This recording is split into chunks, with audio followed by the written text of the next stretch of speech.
Welcome to the Upshot, Multi-World Disc Golf's podcast about the latest in the disc golf world. I'm the editor, Charlie Eisenhood. Joining me is Josh Mansfield. It is Thursday, January 26th, and we are getting closer and closer to the upcoming season. So it is a chance for us now, with all, we think at this point, pretty much all of the chips are down. Things are settled on the sponsorship front, and it is time to assess the quality of the manufacturer teams. If we were going to handicap a manufacturer cup, well, I don't know, because it depends on how you structure the competition, Josh. But the overall teams, we are going to assess them today. We're going to power rank the teams, top 10 teams, based on who is signed to each manufacturer. This is just a fun exercise. We hope this is fun. And let's get right into it without further ado, Josh. I think we should start with a couple of honorable mentions. Yes, agreed. We have two honorable mentions that we wanted to hit. That goes to Clash and ThoughtSpace Athletics. Both of them who picked up a good number of players or extended some that they've already been working with. These are players who primarily throw mixed bags of some sort and have the opportunity to be sponsored by a couple of different sponsors. I think Maria Oliva was the big signing for TSA and was, I think, a pretty surprising move, but one that definitely secures a really strong and young FPO player. I mean, you look at ThoughtSpace, they add Thomas Gilbert, they add Maria Oliva, they've already got Matt Bell under contract, and they add James Proctor. None of these players like blowing your doors off, but for a brand that maybe doesn't have a lot of national renown, they're taking clear steps forward, particularly signing Maria and Thomas. So we're also going to be grading each manufacturer's off-season. That's kind of separate from our power rankings. I think for TSA, Josh, given where they started and what they come out of this off-season with, they're going to give them an A. I mean, they're going to get a nice little A, and they're borderline trying to scrape into that top 10. I don't think they quite get there, but it's close. Here's the other advantage with TSA. By only doing like mixed bag deals, it's not like it's the same full commitment that some manufacturers are giving to their players. We'd have to assume that there is some proportionality in terms of the amount that the sponsorship is.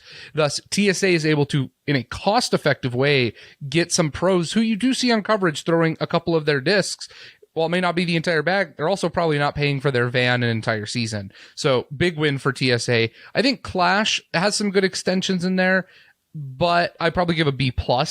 I think the Maria Oliva at TSA is kind of what pushes TSA up, and Clash stays at a B+. But again, very solid from both of them. Share a lot of the same players, as a lot of players have kind of approached that mixed bag using both of those brands. Yeah, Clash adding some players this year. Haiti Lina signs with them. Really promising player. Just talked about her on Tuesday's show. Erica Stinchcomb, Scott Withers, James Proctor also joining up with Clash. They extend Eric Oakley, Evan Smith. And some of these players are also TSA sponsored, and some of these players also sponsored by the number 10 in our power rankings, and that is Infinite Discs. Their core team going into 2023, which is their tour team, their top level sponsorship tier. Dave Feldberg, Drew Gibson, Dustin Keegan, Eric Oakley, Erica Stinchcomb, Grady Shue, James Proctor, Maria Oliva, and Zoe Andike. Nothing, not a monstrous team, but obviously Drew, Maria, standouts there, players that you could imagine winning Elite Series. We don't have to imagine with Drew, and Maria feels like she's maybe going to have a chance to make it happen this year. We'll see. So pretty solid off-season for Infinite. I think I probably would give them like a B. They add a couple of key players. They don't lose anybody notable. And, the interesting thing about Infinite to me, and like this is a real benefit for this way that they've kind of built their company, right? They're a retailer first, but now they also make a lot of discs. They don't make them themselves, but they sell a lot of discs that are white labeled for them. And they're getting incredibly popular, these discs. And so then, you also have this Drew Finish Line deal, and like the distribution is happening, and Infinite has all these really synergistic partnerships because they're like, oh yeah, like we'll distribute all your discs. So they have these deals, and so that's how they can have these players who have mixed bag deals with TSA or with Clash, and they kind of benefit from all of that because they don't care if you have a mixed bag. If you're buying your disc from Infinite and you're convincing other people to buy their disc from Infinite, they're happy. Well, and this is primarily focused on player strength, but just to remember for a second about the sponsorship side, as you've been talking about. Think about Infinite has no problem selling Discraft and Innova and now MVP, right? People are going to buy that plastic from them anyways. The stuff that is harder for them to move, Clash, TSA, maybe they're lesser known Infinite discs. So why not get these mixed bag sponsors with players who you're going to see on coverage throwing their least sold brands in order to boost the sales of those brands? I think it's such a good marketing strategy. So there they are at number 10. Josh, who do we have at number 9? Number 9, we have a new contender to this list, Lonestar. Lonestar made a lot of signings in the offseason, now include the likes of Nico Castro, Emerson Keith, Lisa Fakis, as well as Chandler Kramer still. It's for a team that, I think the hard thing to remember about Lonestar is it's a team that came from basically having nobody, right? Chandler Kramer was on their team last year and he gets an extension, but everybody else was not on Lone Star's team and make a lot of moves in order to increase their presence on the professional scene. With their offseason grade, I'd probably give it I'm going to give them a B+. For a lesser known company, signing names like that is a big deal. However, you're signing World's Whisperer Emerson Keith, who hasn't really been playing great on tour lately. You're signing Nico Castro coming off of his suspension because of his family-friendly values. And you're signing you're signing Lisa Fakis, who I can't knock Lisa in any way. I think she's great. So good signings, but if anybody else had signed this team, we'd be like, huh, okay, not bad, kind of a mixed bag. Sneaky pickup for them that you haven't mentioned is Robert Burridge. Yeah, good point. And, we don't know what Robert Burridge is going to be yet, but he's got a lot of potential. He very clearly has a lot of potential. I think the problem for me is it's none of these players are absolute elite tier, except maybe Nico. But Nico is so toxic right now. I don't know that this is going to work out for them. And I think it takes it from being an A- type team to being a B+ team. Now, I will admit, they've gotten a lot of press. They're getting a lot of people talking about the brand. The thing is, I just don't know if that's going to work out in the way that they hope. It's hard for me to see, because all I've watched for all these years is Nico blowing up his deals, getting dropped by brands. It happened over and over again. Why will it change this time? Maybe it will change. This whole saga of Nico's suspension could be a turning point. But I just see Nico on social media, and I don't really know that I see the seeds of change. We'll see. But Lone Star, big splash. You got to give them credit for that. They may deserve an A or an A- simply because they're going from 0 to 100. Yeah. Yep. Next all right, up, that's our 9. At 8, we're going with DGA. DGA, of course, has Katrina Allen under contract. And they actually made a couple sneaky little additions this year. They also have Andrew Marweed, who, by the way, just won the Shelley Sharp Memorial. And shot one of the best rated rounds ever at that tournament. Everybody's ready to watch Anthony Barella and these other big star guys. And then there's Andrew Marweed, who doesn't throw it that far, but is such an elite putter and just an awesome overall player. Maybe this is a sign of things to come for him. Hopefully. And then they added Austin Hannum, Austin Turner, and Cole Redolin. That's the one I think is sneaky good for DGA. I'm really high on Cole Redolin's chances. I was just in my mailbag yesterday. I was looking up players who could make a big upward move in in 2023. And I think Cole Redalen is a clear candidate for that, given his peripheral stats and just the talent that he has. So overall, Josh, where would you grade this DGA offseason? They don't really lose anybody. And they don't lose anybody. Couple of middle tier guys. Yeah, and I think the big thing is that it's middle tier guys with potential, but unproven as of right now. So I'd say like B-. Okay. Yeah.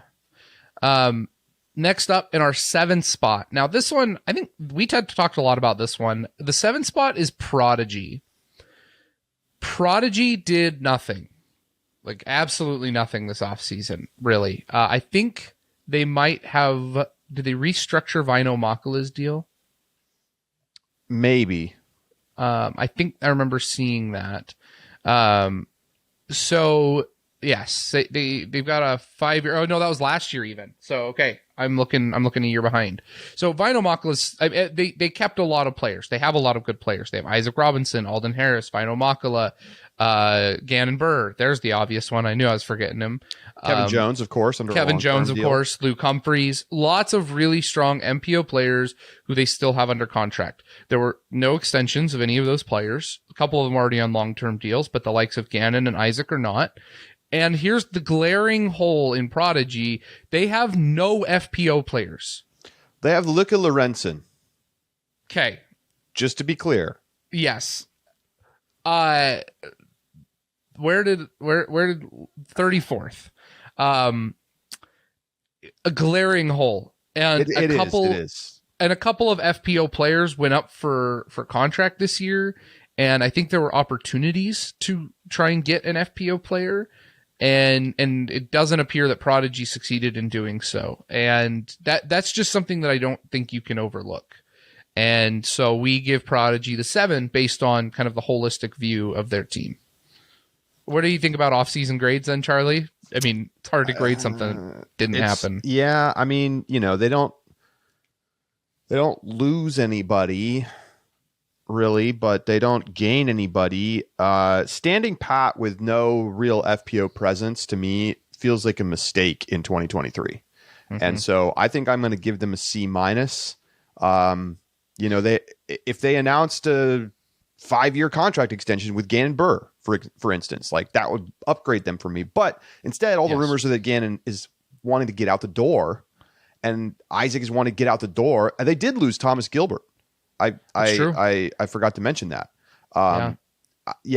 C-. It wasn't a great off season, but they have a really strong core, and if they really extend all these young guys, then that would be really big for them long term. I think they have the potential to move up. And to be clear, I mean, they were not so far off from being like 5th on this list, but they just miss out a little bit because of a lack of a superstar. And that's what we're going to see next at number 6, Latitude 64. Now, Latitude 64's MPO team is not as good as Prodigy's. It's just that simple. But they have Kristen Tatar, and that really helps shore up any weaknesses. I mean, we're talking about one of the most popular players in the sport, clearly the number 1 FPO player of 2022. And, their MPO team and their just overall team is not bad at all. I mean, Albert Tom, Kevin Kiefer extends, Connor O'Reilly, Tristan Tanner, Linus Carlson. They have a couple of really promising European players.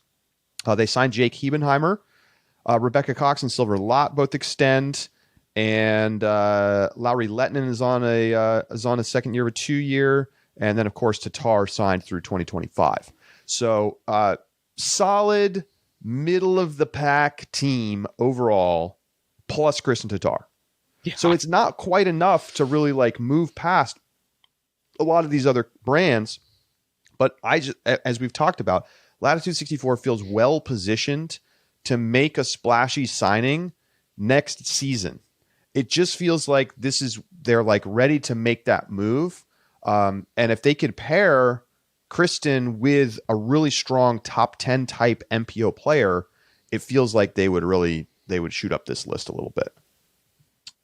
Calling Eagle McMahon. We'll see about that. Available. For a grade, Charlie, what do you think there then? I mean, You know, it was like a B minus. I mean, I don't really think they like did anything wrong, really, but they didn't really like make a move.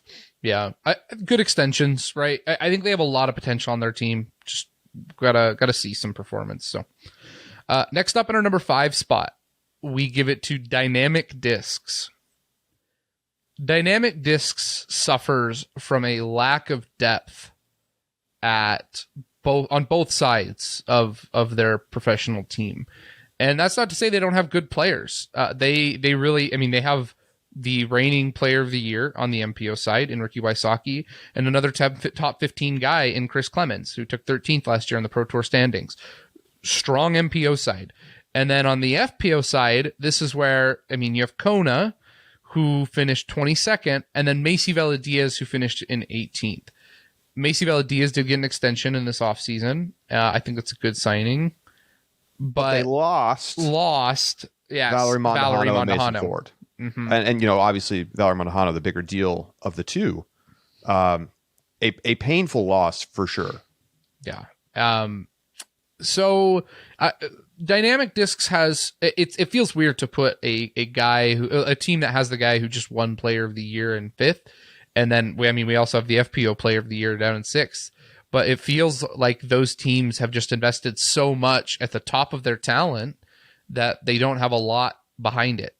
And the question is that a better strategy than going deep? But the thing is, the top teams have the top people and the depth. And we will get to those teams. But yeah, you know, I think Dynamic's MPO quality, because Chris Clemens is like sneaky good. Where did he finish last year? 13th? 13th, yeah. Like him plus Ricky, like that's just a way better MPO combo than Latitude 64 can put up, for instance.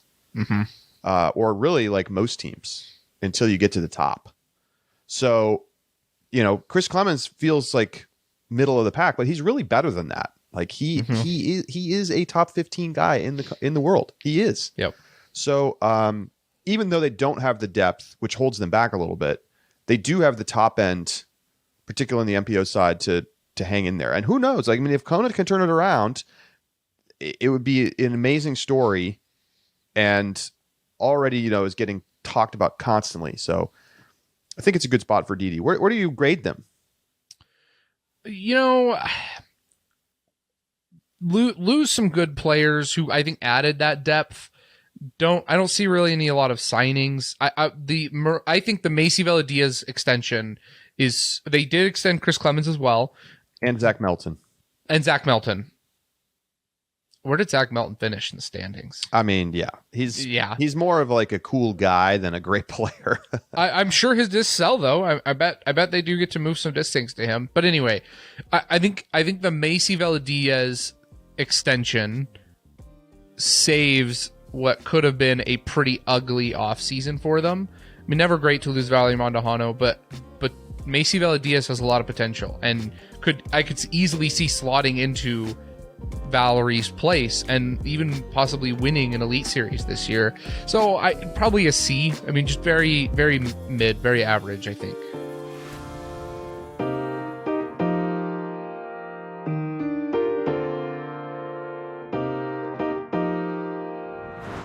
The Upshot is presented by Pound Disc Golf, makers of the best bags in the sport. And you know there's a lot of top pros out there carrying a Pound bag. Check out the list of Pound ambassadors for 2023. Nate Sexton, Big Germ Jeremy Colling, Valerie Mondahano, Mason Ford, Christian Dietrich, Dustin Keegan, Zoe Andyke, Vanessa Van Dyken, Joel Freeman, Aaron Gossage, Ella Hansen, Gavin Babcock, Casey White, and Cole Redolin. An incredible group of pros who will almost certainly see some Elite Series wins out of this year, and they're all carrying a Pound bag. Get yours today at PoundDiscGolf.com.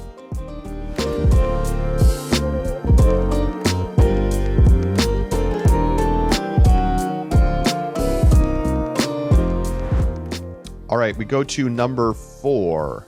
They have made some moves up the board this year. MVP is your number 4 after signing Simon Lizotte to a 10-year deal in this offseason. So, of course, they have James Conrad, Sarah Hokum. They add Lazat, and they re-signed Stacey Haas, who clearly has potential. Madison Walker also coming back with MVP this year. Not much depth, that's about the extent of the top tier team. But when you add a player the caliber and notoriety and popularity of Simon Lizotte, it's going to be an A+ offseason for you for sure. I mean, this is just like we've talked about it. It's the biggest move since Macbeth to Discraft. It feels momentous. It feels like a lot of new people are going to consider MVP, try MVP discs, and maybe even switch their bag to MVP. And they actually legitimately have enough talent up at the top end that they can be at number 4 on this list. It feels a little surprising, that they can get past, for instance, a dynamic discs.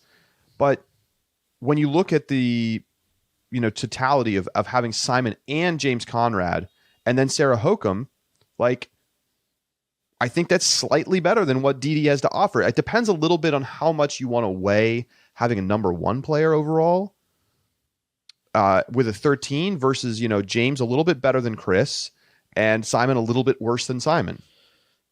But Sarah Hokum compares Simon a little bit worse than Ricky. You said Simon a little bit worse than Simon. Well, that's, I don't even know what I'm talking about.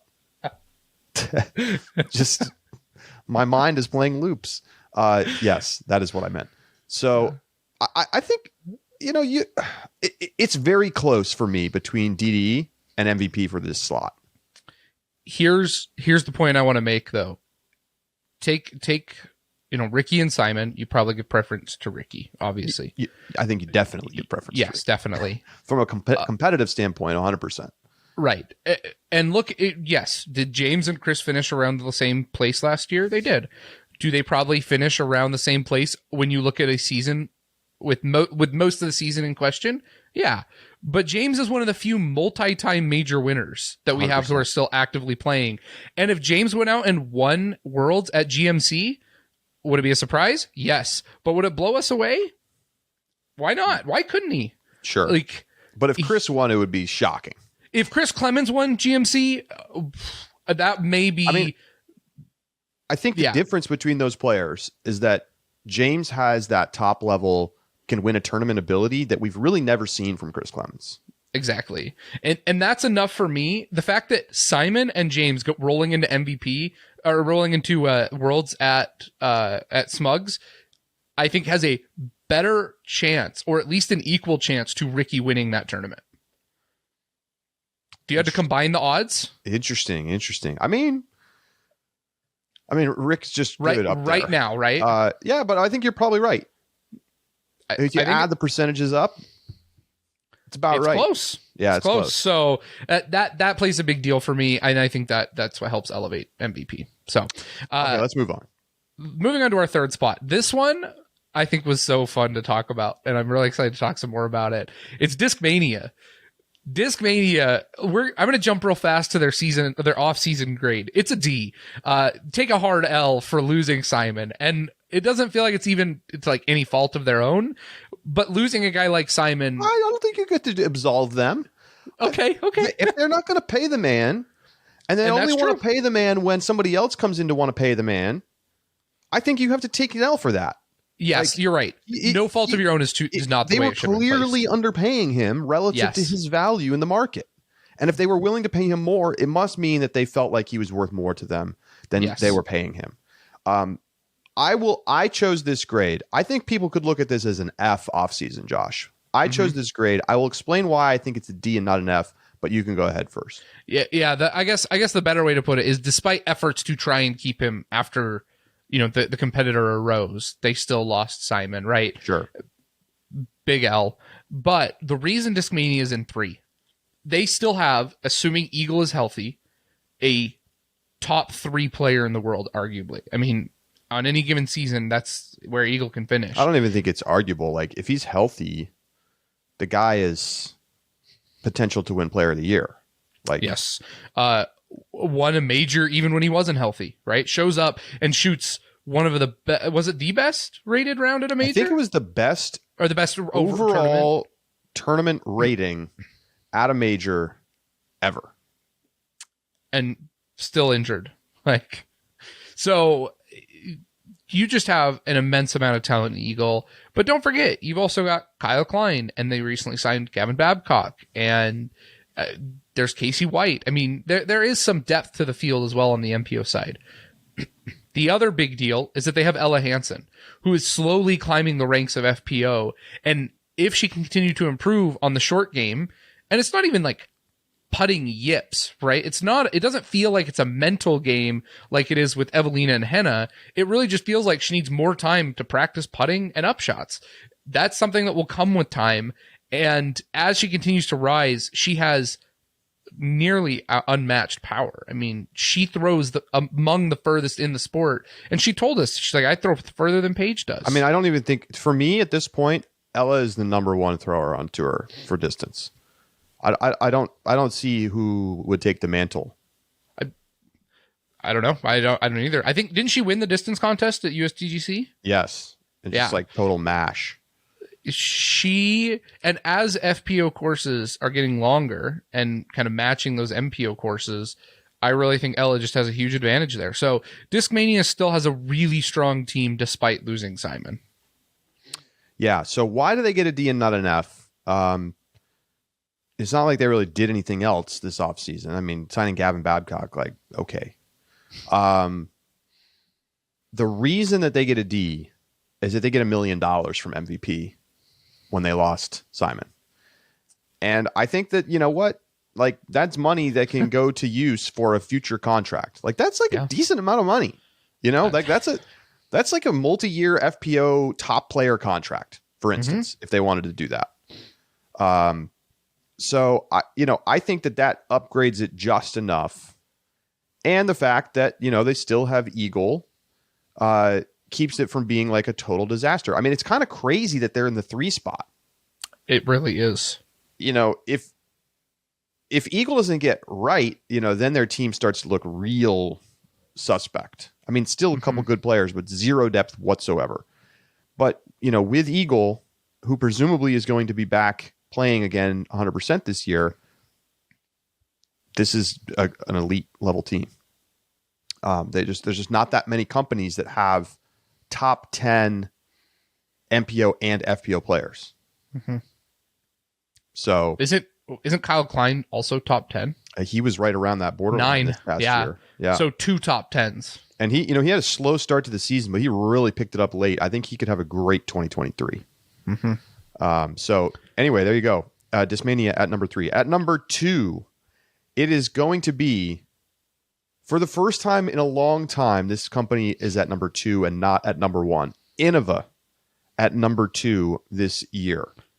I think there was a case to be made that the number 1 team, obviously going to be Discraft, was number 1 last year or the year before that, but the depth that Innova had was just so overwhelming that it felt like maybe it outweighed that. But it is now at a point when you watch a lot of Innova's depth go to other companies, whether that be Discraft or Lonestar. Maria goes to TSA and Infinite. So you have a lot of these players leaving. Now, the thing is, Innova re-signed all of their key people, their top players, all now under long-term contracts. They signed Calvin during the fall. They get Hannah and Evelina back. We've talked about it on the show. So they still have a deep team. When you look at overall, like the players on the roster, it's still really good and it's still really deep. Owen Scoggins, Joel Freeman, Jen Allen, Hannah and Evelina, Haley King, Double G, Cap Merch, Jessica Weiss, Bradley Williams, Holly Finley. They add Una Heinonen, a promising player from Europe. Obviously Calvin, Nate Sexton, Jeremy Coling, Juliana Corver, Greg Barsby, all under long-term contracts. So, this is still a huge team, still a lot of really good players. But at this point, Josh, they simply do not have the top-end talent to outcompete Discraft, who is now both strong at the top and deep. And so for me, I actually give Innova a decent offseason grade. I think you could knock them more, but to me, they signed all the people that they really needed to sign, and they're just changing their strategy a little bit. I think we're seeing companies focusing more on giving resources to their top players and less on depth. And I think that may be a logical decision. So for me, I give Innova a B+, because although they didn't really add anybody, they had to focus more on getting their core players signed to long-term deals, and they literally did that with everyone except Haley King. Yep. Who, I don't know if I'd sign to a long-term deal either. So, yeah, I mean, I think you want to see a little more from her on the course. You know, and here's the other thing. When we jump to the number one, Discraft. If Discraft doesn't sign the players that it signed in the offseason, Holland Hanley, Valerie Mondahano, Anthony Barella, I think there's an argument that Innova... Paige Shue, thank you. I think there's an argument that Innova still could take the number one spot. But listen to Discraft, not only their extensions or their signings that we just mentioned, but also when you hear some extensions. Ezra Aderhold for another 2-year extension. Corey Ellis, 2-year extension. Aaron Gossage gets a year extension. Brody Smith gets a 2-year extension. Chandler Fry gets a year extension. Alexis Mondahano gets a year extension, right? So they had some good depth. Andrew Presnell, Andrew Fish, Vanessa Van Dyken, all extended. They had Missy Gannon is at the end of her deal this year. Okay. So they had depth already, right?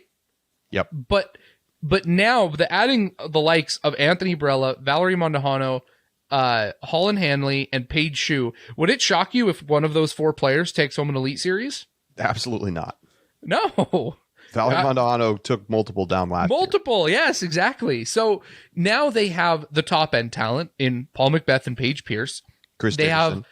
I was about to say, they have their second tier are major winners in Missy Gannon winning the Throw Pink Women's Championship and Chris Dickerson.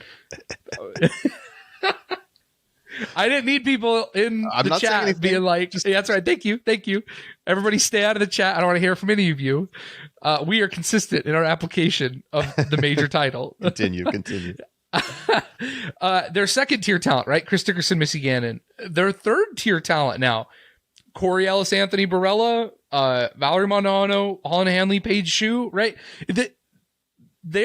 You have to go a long ways down before you're like, yeah, I'd be pretty shocked if that person won an Elite Series event, right? Yeah, I know. And that is impressive depth that not only do they have the star power that outweighs Innova's, though Innova has, I mean, Calvin Heimberg and either Henna or Evelina could win Player of the Year this year. It's not inconceivable in any way, shape, or form. Sure. Right? Joel Freeman could also win an Elite Series event. Kat Murch might win an Elite Series event. They also have depth. But it feels like when you put them head-to-head in those tiers, Discraft outpunches just slightly. Right? Yeah. Paul is going to outpunches Calvin. Chris outpunches Joel Freeman. Same thing, Paige, Henna or Evelina. Missy and Henna or Evelina is what it feels like right now, right? Yeah, to be honest. Valerie, Henna or Evelina. Any way you really put those matchups, Discraft is out contending Innova, and they have the depth now that they can do it blow for blow all the way down the roster. And that's the first time I think we've ever been able to say that about any team standing next to Innova. Here is what is crazy. If you go back to 2017, that's what now? I guess that's 6 years ago now. Yeah. Right? 5-ish, right? End of 2017. Discraft may have had the worst team of any company. The worst. Mm-hmm. They had Michael Johansson, Nate Doss, who's not playing anymore, Valerie Jenkins, who's not playing anymore, and like a couple of dimes that you found under the couch cushion. Like it was a ghost town. Yeah. And of course, I mean, there were still a pretty big company selling a lot of discs, but the team was nothing. And they finally got with the times, and they were like, you know what? We're going to bet on stars. We're going to go out. We're going to sign a big risky contract, and they go out and they sign Macbeth. Now, it turned out not to be risky whatsoever. And the timing couldn't have been better because the sport explodes in and around having the best player of all time signed now to a 10-year deal. And then they add Paige. I mean, it's just been a total bonanza for Discraft. Even if they never signed anybody else, they just signed Paul and Paige. It would be a formidable team that would be near the top of this list. Yes. But they've now gone all in on depth as well. And it just, you look at this lineup and you're like, wow, I mean, this is the number one lineup right now. It's pretty amazing the turnaround that's been. So, we'll see what happens next. But it's a pretty fascinating story for Discraft over these last few years. Now, I think not only do they have the number one team, but I think they get an A for their offseason, Josh. I mean, I don't know how else you could give it anything else. I mean, the only company that beats them out to me is MVP because they're taking the chance on that top tier player. Yep. And, Discraft's already done that. So it would have been a little crazy for them to do that again. But now maybe I wonder if they look at it and they're like, damn, we should have tried to sign Simon away from Discmania. But, still got to be an A. I mean, yes, you have some real high upside young players along with established,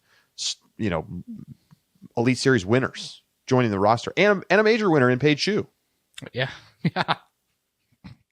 This team, I remember doing this exercise last year, and I don't remember how our rankings fell, but I remember we had different picks for number one, and I think you prioritized the depth of Innova. That's right. And I remember talking about that.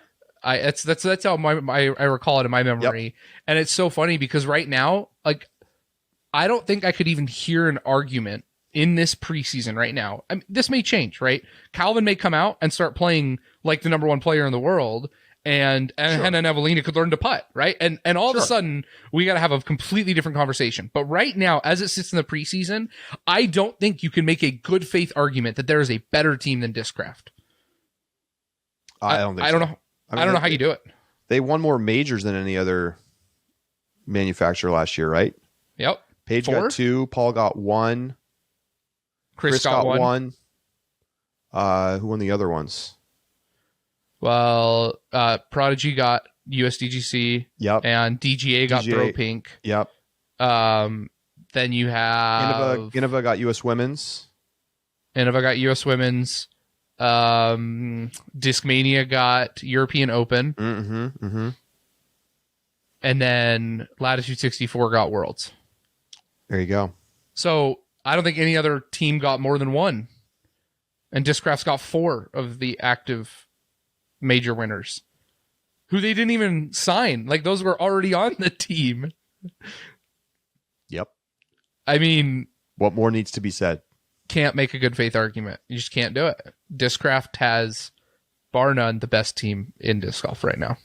So make sure to keep an eye out for our Manufacturer Cup articles that come out periodically throughout the season. Who does those articles? Is it Jesse? It's Ben. It's Ben. In the past, but it may be somebody new this year. But we're gonna keep it rolling. All right, whoever it is, it's a fun article. Make sure to keep checking it out at Ulti World Disc Golf. And we can all dream of a day when there is a actual tournament which pits players of the same manufacturer head to head. It's never going to happen, but we can dream about it. Thanks so much for tuning in, everybody.